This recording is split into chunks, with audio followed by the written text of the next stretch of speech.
Alors, je pense que la définition du premier recours, en fait, c'est la mise en place d'une équipe de soins. Je crois qu'il est important maintenant de penser équipe. On a des populations qui sont de plus en plus complexes, en tout cas, à gérer au quotidien et chroniques.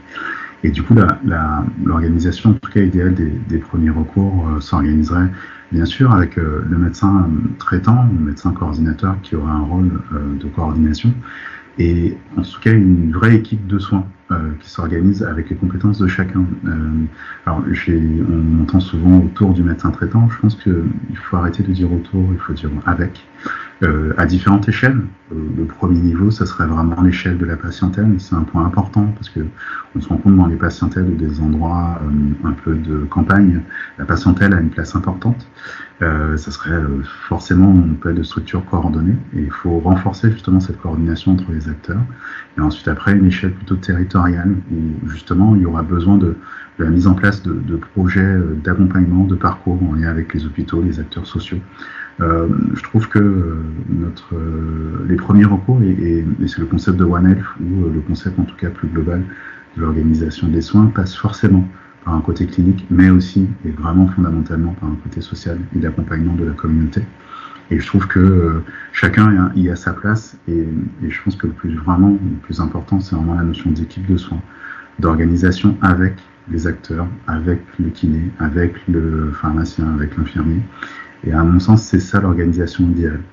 C'est vraiment une organisation où tout le monde, avec ses compétences reconnues, apporte au sein de la structure un accompagnement idéal aux patients, permettre de répondre à ces questions et partage d'informations. Et c'est ça pour moi les premiers recours, et qui a une dose de prévention, parce que on ne peut plus se contenter de faire du soin.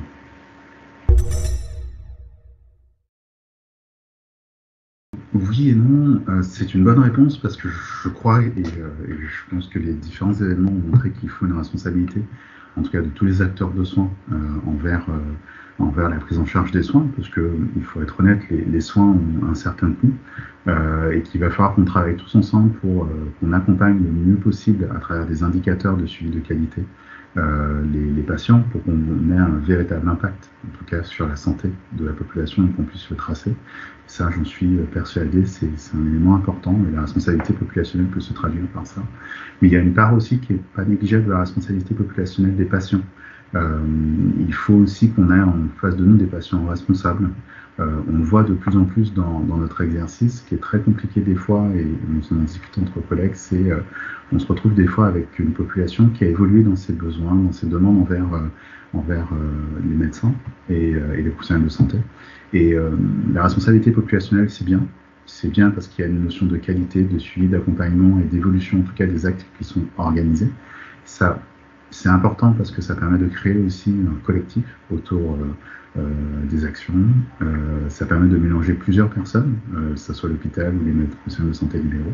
Mais il est important aussi que cette responsabilité populationnelle soit perçue aussi par les patients et qu'ils se rendent compte aussi qu'il y a une part individuelle de responsabilité de chacun dans son soin et dans son accompagnement. C'est-à-dire, quel que soit, vous pouvez rouler en Rolls-Royce et vivre dans une caravane.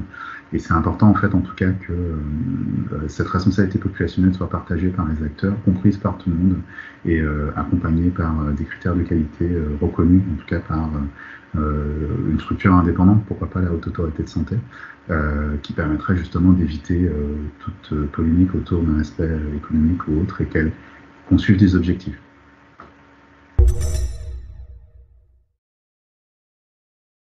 Alors, ce sera la qualité et la coordination et l'humilité.